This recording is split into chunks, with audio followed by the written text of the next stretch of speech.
ఆకాశవాణి ప్రాంతీయ వార్తలు చదువుతున్నది సాయి సిష్లా. ఈరోజు వార్తల్లోని ముఖ్యాంశాలు: సంపూర్ణ ఆరోగ్యం కోసం యోగాపై అవగాహన కల్పించే దిశగా కార్యక్రమాలు నిర్వహించాలని ప్రధానమంత్రి నరేంద్ర మోదీ గ్రామ పంచాయతీ పెద్దలను కోరారు. రాష్ట్ర ఉప ముఖ్యమంత్రిగా కె పవన్ కళ్యాణ్, రాష్ట్ర హోంమంత్రిగా వి అనిత ఈరోజు అధికారికంగా బాధ్యతలు స్వీకరించారు. రాష్ట్రంలోని ఆలయాల అభివృద్ధి, పునర్నిర్మాణ పనులపై ప్రత్యేక దృష్టి సారిస్తామని దేవాదాయ శాఖ మంత్రి ఆనం రామనారాయణ రెడ్డి తెలిపారు. ఈరోజు ప్రపంచ సికిల్ సెల్ అవగాహన దినం పాటిస్తున్నారు. రానున్న 2 రోజుల్లో రాష్ట్ర వ్యాప్తంగా భారీ నుండి ఒక మోస్తరు వర్షాలు కురుస్తాయని అమరావతి వాతావరణ కేంద్రం తెలిపింది. వార్తల వివరాలు: గ్రామాల్లో ప్రజలకు సంపూర్ణమైన ఆరోగ్యం కోసం యోగా, చిరుధాన్యాల గురించి అవగాహన కల్పించే దిశగా కార్యక్రమాలు నిర్వహించాలని ప్రధానమంత్రి నరేంద్ర మోదీ గ్రామ పంచాయతీ పెద్దలను కోరారు. గ్రామ పంచాయతీ ప్రాంగణాల్లో, పాఠశాలల్లో, అంగన్వాడీలలో, ఆరోగ్య కేంద్రాలలో తదితర స్థలాలలో యోగా కార్యక్రమాలు నిర్వహించడం వల్ల ప్రజలలో, ముఖ్యంగా యువతలో ఉత్సాహం కలిగించి ఒత్తిడి లేని జీవితానికి సహాయపడుతుందని గ్రామ ప్రధాన్కు రాసిన లేఖలో ప్రధానమంత్రి నరేంద్ర మోదీ పేర్కొన్నారు. 10వ అంతర్జాతీయ యోగా దినోత్సవాన్ని పురస్కరించుకుని గ్రామ పంచాయతీ నివాసితులకు అభినందనలు తెలియజేస్తూ యోగా వలన ప్రజా జీవితంలో సానుకూల ప్రభావం ఉంటుందని ఉద్ఘాటించారు. ఆరోగ్యకరమైన దేశాన్ని నిర్మించేందుకు yoga for self and society అనే ఈ ఏడాది ఇతివృత్తం ప్రభుత్వ కృషికి మరింత చేయూతనిస్తుందని లేఖలో పేర్కొన్నారు. రాష్ట్ర ఉప ముఖ్యమంత్రిగా జనసేన అధ్యక్షులు కె పవన్ కళ్యాణ్ బాధ్యతలు స్వీకరించారు. విజయవాడలోని క్యాంపు కార్యాలయంలో ప్రత్యేక పూజలు చేసిన అనంతరం ఆయన బాధ్యతలు చేపట్టారు. ఉప ముఖ్యమంత్రి పదవితో పాటు పంచాయతీరాజ్, గ్రామీణాభివృద్ధి, పర్యావరణ, అటవీ, శాస్త్ర సాంకేతిక శాఖల మంత్రిగా పవన్ కళ్యాణ్ బాధ్యతలు స్వీకరించారు. అనంతరం పలు దస్తరాలపై ఆయన సంతకాలు చేశారు. అనంతరం పలువురు మంత్రులు, వివిధ శాఖల అధికారులు, శాసనసభ సభ్యులు అభినందనలు తెలిపారు. మరోవైపు రాష్ట్ర హోంమంత్రిగా వి అనిత ఈరోజు అధికారికంగా బాధ్యతలు స్వీకరించారు.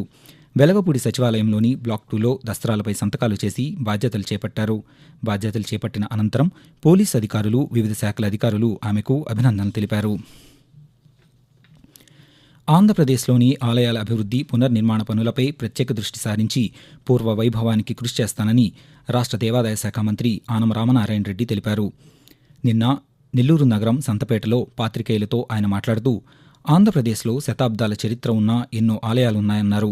వీటి అభివృద్ధి పనులపై ముఖ్యమంత్రితో మాట్లాడి చర్యలు చేపడతామన్నారు. ప్రధాన ఆలయాలను మరింత పటిష్టం చేయాల్సిన అవసరం ఉందని, దేవాదాయ శాఖలో ప్రక్షాళన చేపట్టి సమూల మార్పులకు శ్రీకారం చుడతామని తెలిపారు. ఐక్యరాజ్య సమితి సూచనతో ప్రపంచ ఆరోగ్య సంస్థ పిలుపు మేరకు ప్రపంచ దేశాలు ఈరోజు ప్రపంచ సికిల్ సెల్ అవగాహన దినం పాటిస్తున్నాయి. మానవ శరీరంలోని ఎర్ర రక్త కణాలను క్షీణింపజేసే అతి ప్రమాదకరమైన వ్యాధిని సికిల్ సెల్ అంటారు. ఈ వ్యాధికి గురైన వారి ఎర్ర రక్త కణాలు నెలవంక ఆకారంలోకి మారతాయి. ఫలితంగా అవయవాలకు తగినంత రక్త ప్రసారం జరగదు. ఈ వ్యాధికి గురైన వారి శరీర మార్పులను గమనిస్తూ తగిన చికిత్స పొందితే సికిల్ సెల్ వ్యాధిని అధిగమించవచ్చని నిపుణులు సూచిస్తున్నారు. కేంద్ర ప్రభుత్వం జాతీయ సికిల్ సెల్ ఎనీమియా మిషన్ వ్యాధి పట్ల అవగాహన కల్పిస్తోంది. స్వాతంత్ర్య స్వర్ణయుగంలో భారతదేశ సమగ్రాభివృద్ధికి కట్టుబడి మన ప్రధానమంత్రి Shri Narendra Modi sickle cell anaemia వ్యాధి నుండి దేశంలోని గిరిజన సమాజాలను విముక్తి చేయాలని ప్రతిజ్ఞ చేశారు. నేషనల్ సికిల్ సెల్ ఎనీమియా నిర్మూలన మిషన్ను ప్రారంభించారు. 2025-26 వరకు విస్తృతంగా క్యాంపులు నిర్వహించి దాదాపు 7 కోట్ల మందికి పరీక్షలు చేస్తారు. ఈ వ్యాధిగ్రస్తులకు కౌన్సెలింగ్ చేసి సికిల్ సెల్ ఎనీమియా నివారణ చర్యలు చేపడతారు. ఈ లక్ష్య సాధనలో మీ సహకారం అవసరం. పెళ్లిడు వచ్చిన యువతులు, గర్భం దాల్చిన స్త్రీలు ఈ అవకాశాన్ని సద్వినియోగం చేసుకోండి. సికిల్ సెల్ ఎనీమియా పరీక్షలు చేయించుకోండి. మీకు లేదా మీ కుటుంబ సభ్యుల్లో ఎవరైనా రక్తహీనత కలిగి ఉంటే, కళ్ళు పసుపు రంగులో ఉండి, ఒంట్లో తీవ్రమైన నొప్పి, మోచేతులు లేదా మోకాళ్ల వాపు ఉన్నా, తరచుగా జ్వరం వస్తున్నా వెంటనే సమీపంలోని ఆరోగ్య సహాయకునికి చెప్పండి. ప్రాథమిక ఆరోగ్య కేంద్రాలు లేదా ప్రత్యేక శిబిరాలను సందర్శించండి. మన దేశాన్ని సికిల్ సెల్ ఎనీమియా రహిత సంపన్న భారత్గా మార్చేందుకు సహకరించండి. గ్రామ, వార్డు సచివాలయాలు, మీ సేవా కేంద్రాల్లో ధృవీకరణ పత్రాలు జారీ చేసే విషయంలో రాష్ట్ర ప్రభుత్వం మార్గదర్శకాలు జారీ చేసింది. ప్రభుత్వ పథకాలు, కార్యక్రమాలకు సంబంధించిన చిహ్నాలు, ధృవీకరణ పత్రాలు జారీ చేసే విషయంలో జాగ్రత్తలు తీసుకోవాలని ఆదేశించింది. పాస్ పుస్తకాలు, ధృవీకరణ పత్రాల్లో ఎటువంటి ఫోటోలు, రంగులు, రాజకీయ పార్టీ జెండాలు ఉండేందుకు వీల్లేదని ఆదేశిస్తూ ఉత్తర్వులు జారీ చేసింది. పార్టీ రంగులు, జెండాలతో ఉండే ప్రభుత్వ అధికారిక వెబ్సైట్లు, పాస్ పుస్తకాలు, లబ్ధిదారుల పుస్తకాలు, ధృవీకరణ పత్రాలను నిలిపివేయాల్సిందిగా ఆదేశాలిచ్చింది. ఈ పత్రాలు జారీ చేయాల్సిన నమూనాలను కూడా జతపరుస్తూ ప్రభుత్వం ఉత్తర్వులు జారీ చేసింది. ఆకాశవాణి ప్రాంతీయ వార్తలు వింటున్నారు. యోగా సంపూర్ణ ఆరోగ్యానికి దోహదం చేస్తుందని యోగా శిక్షకులు, అభ్యాసకులు అభిప్రాయం వ్యక్తం చేస్తున్నారు. ప్రస్తుత కాలంలో ప్రతి ఒక్కరూ యోగాను తప్పనిసరిగా అభ్యసించాలని తిరుపతి జిల్లా శ్రీకాళహస్తిలో యోగా గురువు ఏ సుజాత పేర్కొన్నారు. యోగాపై కేంద్ర ప్రభుత్వం కల్పిస్తున్న అవగాహన కార్యక్రమాలతోనే ఎంతోమంది విద్యార్థులు యోగాను అభ్యసిస్తున్నారని చెప్పారు. ప్రతిరోజు 1 గంట యోగా చేయడం వల్ల అనారోగ్య సమస్యలు దూరమవుతాయని తెలుపుతూ, యోగా చేయడం వల్ల మనం 1 అవర్ చేస్తే ఒక 23 అవర్స్ హ్యాపీగా ఉంటాము. ఇది 2014లో మోడీ గారు మనకి ముందుకు తీసుకొచ్చారు.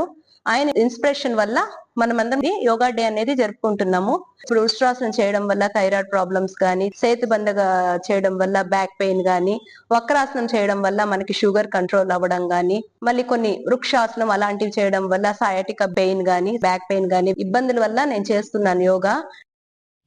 17వ విడత కిసాన్ సమ్మాన్ నిధులను వారణాసి వేదికగా ప్రధానమంత్రి నరేంద్ర మోదీ నిన్న విడుదల చేయగా ఈ కార్యక్రమాన్ని రాష్ట్రంలోని పలు జిల్లాల్లో దృశ్య మాధ్యమ విధానంలో నిర్వహించారు. ఇందులో భాగంగా పార్వతీపురం మన్యం జిల్లాలో రాష్ట్ర మహిళా శిశు సంక్షేమ శాఖ మంత్రి పీఎం కిసాన్ నిధుల విడుదల కార్యక్రమంలో పాల్గొన్నారు.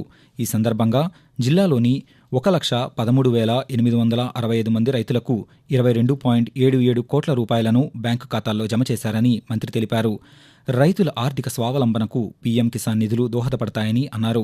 గుంటూరు జిల్లాలో జరిగిన కార్యక్రమంలో రాష్ట్ర వ్యవసాయ శాఖ ప్రధాన కార్యదర్శి గోపాలకృష్ణ ద్వివేది, వ్యవసాయ శాఖ కమిషనర్ సిహెచ్ హరికిరణ్ పాల్గొన్నారు. అనంతపురం జిల్లా కృషి విజ్ఞాన కేంద్రంలో నిర్వహించిన కార్యక్రమంలో అనంతపురం పార్లమెంటు సభ్యులు ఏ లక్ష్మీనారాయణ పాల్గొన్నారు. ఈ సందర్భంగా ఆయన మాట్లాడుతూ, ఈ పథకం ద్వారా ఆంధ్రప్రదేశ్లో 40.91 లక్షల మంది రైతులకు 824.6 కోట్ల రూపాయలను రైతుల ఖాతాల్లో జమ చేయడం జరిగిందని తెలిపారు. ప్రధానమంత్రి కిసాన్ సమ్మాన్ నిధి కింద తమ ఖాతాల్లో నగదు జమ అయిందని రైతులు హర్షం వ్యక్తం చేస్తున్నారు. కేంద్ర ప్రభుత్వం అందించిన పీఎం కిసాన్ నగదు తమ వ్యవసాయ పనులకు ఎంతగానో ఉపయోగపడుతుందని తిరుపతి జిల్లా తొట్టంబేడు మండలానికి చెందిన ఎలగనూరు రైతు వి చంద్ర ఆకాశవాణికి తెలుపుతూ, ఆ అమౌంట్తో మేము సద్వినియోగం చేసుకుంటామని ప్రధానమంత్రి గారికి, మోడీ గారికి హామీ ఇస్తూ పురుగు మందులకని తాత్కాలిక అవసరాలు ఖచ్చితంగా ఉపయోగపడుతుంది. ఇప్పుడు కలుపులు తీసుకునే ఆ టైము ఈ కూలీలకైనా లేదు పురుగు మందులకైనా దేనికో దానికి ఉపయోగించుకునేదానికి దానికే వాడుకుంటాం మేము. సికిల్ సెల్ వ్యాధిని నిర్మూలించే లక్ష్యంతో ప్రతి ఒక్కరూ పనిచేయాలని ప్రకాశం జిల్లా వైద్య ఆరోగ్య శాఖ అధికారి డాక్టర్ సురేష్ కుమార్ అన్నారు. ప్రపంచ సికిల్ సెల్ అవగాహన దినోత్సవం పురస్కరించుకుని ఈరోజు ఒంగోలులో సికిల్ సెల్ వ్యాధిపై ప్రజలకు అవగాహన కల్పించడంతో పాటు సికిల్ సెల్ నిర్ధారణ పరీక్షలను నిర్వహించారు. ఈ సందర్భంగా ఆయన మాట్లాడుతూ, జిల్లాలోని గిరిజన ప్రాంత ఆదివాసీలకు సికిల్ సెల్ వ్యాధి నిర్ధారణ పరీక్షలు నిర్వహించామని, వారికి అవసరమైన చికిత్సను అందించేందుకు చర్యలు చేపట్టామని తెలిపారు. వాతావరణం. రాష్ట్రంలో ప్రస్తుత వాతావరణ పరిస్థితులను అమరావతిలోని భారత వాతావరణ కేంద్ర అధికారి ఎం వెంకట్రావు కొద్దిసేపటి క్రితం ఆకాశవాణి విజయవాడ ప్రాంతీయ వార్తా విభాగానికి వివరిస్తూ, ఈరోజు ఉత్తర కోస్తా ఆంధ్రప్రదేశ్ మరియు యానాం, దక్షిణ కోస్తా ఆంధ్రప్రదేశ్లో తేలిపాటి నుంచి ఒక మోస్తరు వర్షాలు లేదా ఉరుములతో కూడిన జల్లులు అనేక చోట్ల కురిసే అవకాశం ఉంది. రేపు ఉత్తర కోస్తా ఆంధ్రప్రదేశ్, యానాం మరియు దక్షిణ కోస్తా ఆంధ్రప్రదేశ్లో కొన్ని చోట్ల కురిసే అవకాశం ఉంది. ఇక రాయలసీమలో ఈరోజు మరియు రేపు తేలికపాటి నుంచి ఒక మోస్తరు వర్షాలు లేదా ఉరుములతో కూడిన జల్లులు 1 లేదా 2 చోట్ల కురిసే అవకాశం ఉంది. ఆకాశవాణి ప్రాంతీయ వార్తలు ముగించే ముందు ముఖ్యాంశాలు మరొకసారి. సంపూర్ణ ఆరోగ్యం కోసం యోగాపై అవగాహన కల్పించే దిశగా కార్యక్రమాలు నిర్వహించాలని ప్రధానమంత్రి నరేంద్ర మోదీ గ్రామ పంచాయతీ పెద్దలను కోరారు. రాష్ట్ర ఉప ముఖ్యమంత్రిగా కె పవన్ కళ్యాణ్, రాష్ట్ర హోంమంత్రిగా వి అనిత ఈరోజు అధికారికంగా బాధ్యతలు స్వీకరించారు. రాష్ట్రంలోని ఆలయాల అభివృద్ధి, పునర్నిర్మాణ పనులపై ప్రత్యేక దృష్టి సారిస్తామని దేవాదాయ శాఖ మంత్రి ఆనం రామనారాయణ రెడ్డి తెలిపారు. ఈరోజు ప్రపంచ సికిల్ సెల్ అవగాహన దినం పాటిస్తున్నారు. రానున్న 2 రోజుల్లో రాష్ట్ర వ్యాప్తంగా భారీ నుండి ఒక మోస్తరు వర్షాలు కురుస్తాయని అమరావతి వాతావరణ కేంద్రం తెలిపింది. ఆకాశవాణి ప్రాంతీయ వార్తలు ఇంతటితో సమాప్తం.